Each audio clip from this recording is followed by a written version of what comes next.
जय श्री कृष्णा। दोस्तों कई लोग मकर संक्रांति के दिन धर्मराज की कथा सुनने का प्रण करते हैं। वे 7 दिन, 1.25 महीने, 6 महीने और साल भर तक धर्मराज जी की कथा सुनते हैं, फिर उसका उद्यापन करते हैं।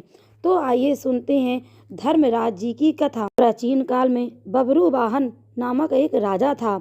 वह बड़ा धर्मात्मा और दयालु था। उसके राज्य में हरिदास नाम का एक ब्राह्मण था। हरिदास बड़ा तपस्वी था। उसकी पत्नी का नाम गुणवती था। वह बहुत ही सुशील और धर्मवती थी। गुणवती पतिव्रता और भगवान की बड़ी भक्त थी। गुणवती ने अपने जीवन में सभी देवी देवताओं की उपासना की।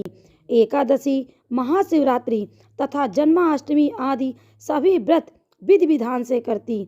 वह यथाशक्ति दान पुण्य भी करती थी। अतिथि सेवा से भी वह कभी विमुख नहीं रही।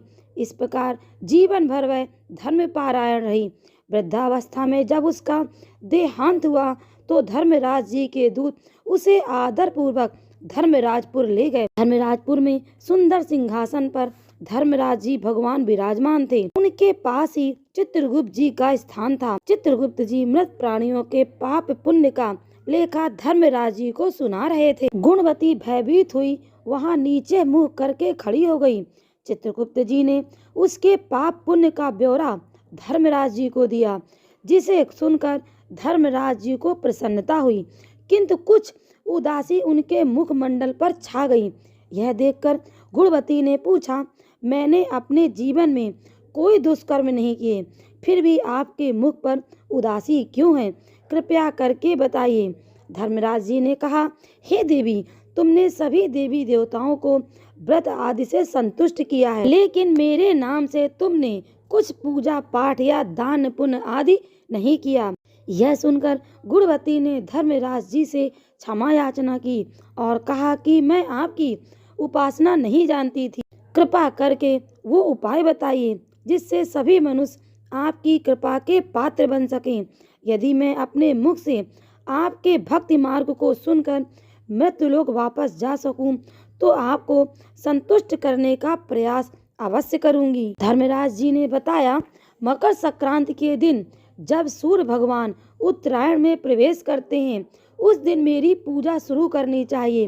पूरे साल तक मेरी पूजा करें और मेरी कथा सुनें। एक दिन भी पूजा या कथा छूटनी नहीं चाहिए। साथ ही धर्म के इन 10 नियमों का पालन करना चाहिए।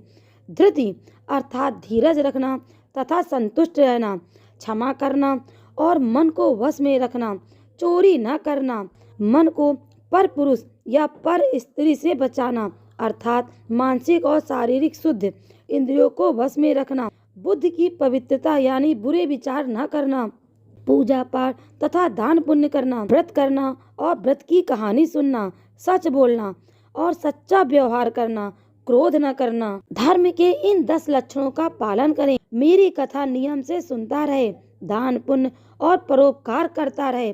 वर्ष भर बाद मकर संक्रांति आए तब व्रत का उद्यापन करें। अपने सामर्थ्य के अनुसार मेरी मूर्ति बनवा कर विधि विधान से प्राण प्रतिष्ठा करवा के उसकी पूजा और हवन करें। साथ ही चित्रगुप्त जी की पूजा भी करें। काले तिल के लड्डू का भोग लगाएं, ब्राह्मण भोजन कराएं, बांस की टोकरी में 5 सेर अनाज का दान करें। इसके अलावा गद्दा, तकिया, कंबल, चप्पल, लोटा तथा वस्त्र आदि देने चाहिए। हो सके तो गाय का भी दान करें। धर्मराज जी की बातें सुनकर गुणवती ने विनती की, हे प्रभु, मुझे फिर से मृत्युलोक में जाने दें, जिससे मैं आपके व्रत को करूं और इस व्रत का प्रचार भी लोगों से कर सकूं। धर्मराज जी ने इसके लिए सहमति दे दी। गुणवती वापस जीवित हो गई। उसके शरीर में जान आ गई और वह उठकर खड़ी हो गई। उसके सभी परिवार वाले बड़े प्रसन्न हुए। गुणवती ने धर्मराज जी की सभी बातें अपने पति को बताई।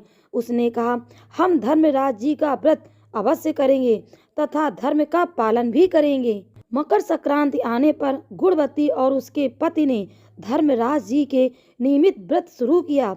1 वर्ष के बाद विधि विधान से इस व्रत का उद्यापन किया। इस व्रत के प्रभाव से उन्हें धर्मराज जी की कृपा प्राप्त हुई और उन्हें मोक्ष तथा स्वर्ग की प्राप्ति हुई। बोले धर्मराज जी की जय।